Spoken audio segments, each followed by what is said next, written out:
एक बार एक आदमी को अपने गार्डन में टहलते हुए किसी टहनी से लटकता हुआ एक तितली का कोकून दिखाई पड़ा। अब वो आदमी हर रोज उसे देखने लगा और एक दिन उसने नोटिस किया कि उस कोकून में एक छोटा सा छेद बन गया है।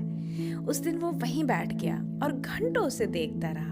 उसने देखा कि तितली उस खोल से बाहर निकलने की बहुत कोशिश कर रही है, पर बहुत प्रयास करने के बाद भी वो उस छेद से निकल नहीं पाई और फिर वो बिल्कुल शांत हो गई, मानो जैसे कि उसने हार मान ली हो।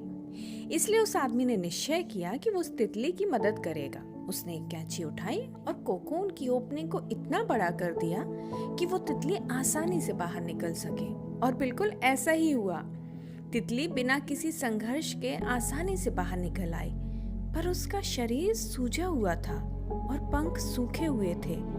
वो आदमी तितली को ये सोचकर देखता रहा कि वो किसी भी वक्त अपने पंख फैलाकर उड़ने लगेगी, पर ऐसा कुछ नहीं हुआ। उसके उलट बेचारी तितली तो कभी उड़ ही नहीं पाई और उसे अपनी बाकी की जिंदगी इधर उधर घिसटते हुए बितानी पड़ी।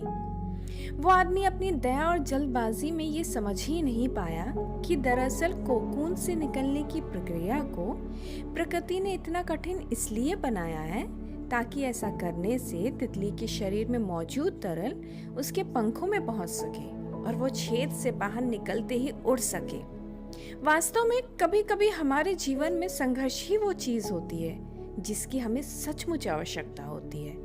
यदि हम बिना किसी स्ट्रगल के सब कुछ पाने लगे तो हम भी एक अपंग के समान हो जाएंगे और बिना मेहनत संघर्ष के हम कभी उतने मजबूत नहीं बन सकते हैं जितना कि हमारी क्षमता है। तो कुछ समझ में आया दोस्तों?